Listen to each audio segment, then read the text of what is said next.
जय श्री राम, हर हर महादेव। दोस्तों, एक दीप को जब प्रज्वलित किया जाता है ना, तो वो दीप संसार को प्रज्वलित करने में सक्षम हो जाता है। और वही दीप यदि उसको प्रज्वलित करके बीच चौराहे पे रख दिया जाए तो वो भ्रमित होने लगता है। वो अपनी ज्योत को प्रज्वलित करने में सक्षम नहीं होता है, उसमें पवन डगमगाने लगता है। उस हिसाब से मनुष्यों का जीवन आजकल निर्धारित हो गया है, क्योंकि 2G, 4G, 5G, अब तो 6G आने वाला है। और इस भूमि मंडल पे ऐसा कोई वस्तु ही नहीं बच रहा है कि जिससे आकाश और पृथ्वी अपने संतुलन को बना करके रखे। इस हिसाब से मनुष्यों का जीवन डगमगाने लगता है और ख़त्म होने के स्थिति पर पहुंच गया है। क्योंकि आजकल कहीं भी नहीं धरती बचा है, न आसमान बचा है, न वायुमंडल बचा है। इन प्रदूषण से नहीं भर गया हो। आजकल देख लीजिए, हर एक शहर, हर एक गांव, हर एक सिटी में कार्बन डाइऑक्साइड फैल ही रहा है और इतना तेजी से फैल रहा है कि अब ये रुकेगा नहीं। ये भूमि उस स्थल पे पहुंचते जा रही है कि सर्वनाश होने से कोई बचाएगा नहीं। क्योंकि स्वयं प्रभु नारायण ने लिखा है कि कर्मों से ही इस सृष्टि का विनाश होगा। कर्म जब कोई भी तपस्वी, कोई भी साधु, कोई भी कथावाचक, कोई भी मनुष्य यदि वो कर्म से विलुप्त होता जा रहा है, वही ये भूमि मंडल को सर्वनाश के कगार पे पहुंच जा रहा है। आजकल देखिए कितने लोगों के आँखों से रोज दिन प्रतिदिन इतना आंसू निकल रहा है, इतना वो पीड़ित है। वो आंसू ये भूमि मंडल पे एक जहर की तरह पड़ रहा है, क्योंकि किसी भी मनुष्य में वो ताकत नहीं बचा है अभी कि सहनशील हो सके, उन शक्तियों को मान मर्यादा सम्मान ज्ञान से प्रज्वलित कर सके। क्योंकि आजकल जैसे कौरव पांडवों ने कहा था कि मैं तुझे एक सुई की नोक बराबर भी नहीं दूंगा।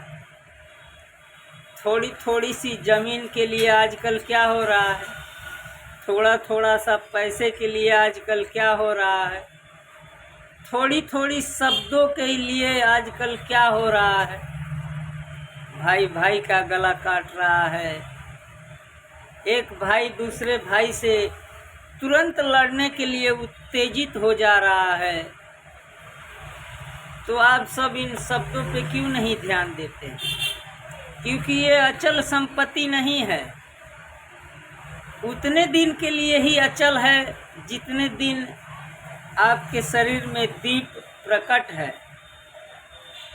तो हम सब क्यों नहीं एक मित्रता का, एक भाव का, एक प्रेम का संचालन शुरू करें और जाने कि ये संपत्ति हमारे सदा के लिए विराजमान नहीं है।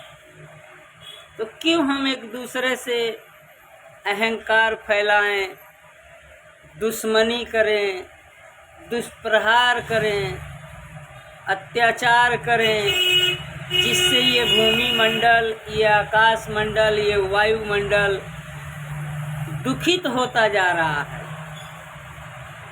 कब इतने बड़े बड़े ज्ञानी, इतने बड़े बड़े धर्म गुरु इस भूमि मंडल पे विराजमान हैं उनके आंखों से कब ये पर्दा हटेगा? उनके हृदय से कब ये ज्ञान की बातें निकलेंगी?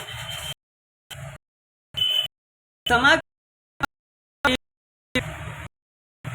सरम वसनम एक ही नारायण जो पूरे संसार बसे हुए हैं और उनका प्रेम फैला हुआ है। कब हम जानेंगे? और मनुष्यों ने ऐसा ऐसा चीज बना दिया जिससे भूमि, वायु, पृथ्वी सब के सब पीड़ित हो रहे हैं। ये देव मंडल, ये वेद मंडल, ये ज्ञान रूपी शरीर क्यों भ्रमित होता चला जा रहा है? लोगों को क्यों नहीं ये दिख रहा है कि सर्वश्रेष्ठ ये भूमि है, इस पे अनेकों अनेकों वनस्पतियां भगवान ने दिया है बलि करने के लिए, तो क्यों हम जीवों का बलि दे रहे हैं? क्यों हम उन जीवों का बलि दे रहे हैं? आप इस पे जरा ध्यान दीजिए, क्योंकि जब तक जीवों का बलि बंद नहीं होगा इस भूमि मंडल पे, तब तक हमारा भाई, हमारा देश एक सनातन का नया आविष्कार नहीं होगा। क्योंकि आप थोड़ा समय पीछे जा कर के देखिए कि मनुष्यों के जीवन में, ऋषि मुनियों के जीवन में, उन तपस्वियों के जीवन में कितना आनंदमय जीवन था।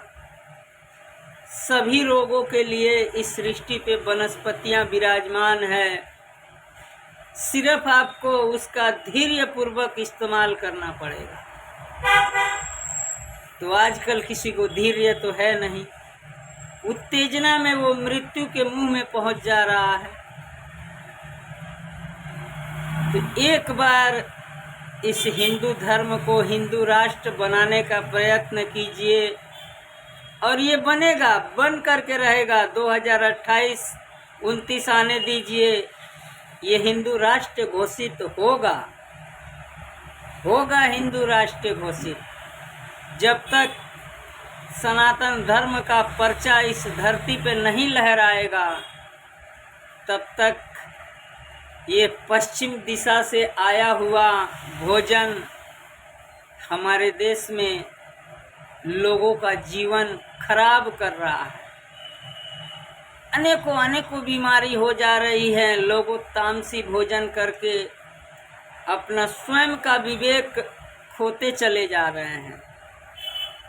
जब आप अपने विवेक को अपने अंदर समर्पित रखिएगा तो कभी भी आपका विवेक नहीं खो सकता है।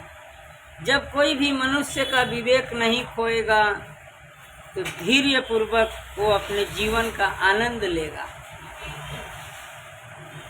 आनंद ही सब सुख है मेरे दोस्तों। न कोई कुछ ले करके आया है, न कुछ ले करके जाना है। वो नारायण ने हमें जन्म दिया है और वो नारायण ही हमें ले लेंगे। तो आप सब यदि मेरे बातों से, मेरे शब्दों से संतुष्टि मिलता है आप सबको, तो इस वीडियो को आगे तक बढ़ाइए और सभी लोगों को बताइए कि हिंदू राष्ट्र बनाने के लिए हम एक एक व्यक्ति अपने घर को यदि सनातन धर्म के शिक्षा ज्ञान से यदि हम बनाएंगे ना, तो हमारा सनातन धर्म एक दिन इस संसार में प्रज्वलित हो जाएगा। और ऐसा प्रज्वलित होगा कि सबको सनातन का धर्म सिखा देगा। सनातन धर्म क्या है, अभी कितने लोगों को मालूम नहीं होगा कि हम किस धर्म में जी रहे हैं। तो बोलिए मेरे साथ, हर हर महादेव। त्रिलोचनाय नमः। ओम मंगलाय नमः। कर्पूरगौरम करुणावतारम संसार सारम भुजगेन्द्रहारम सदा बसन्ते हृदये रविन्दे भवं भवानी नमं नमामि।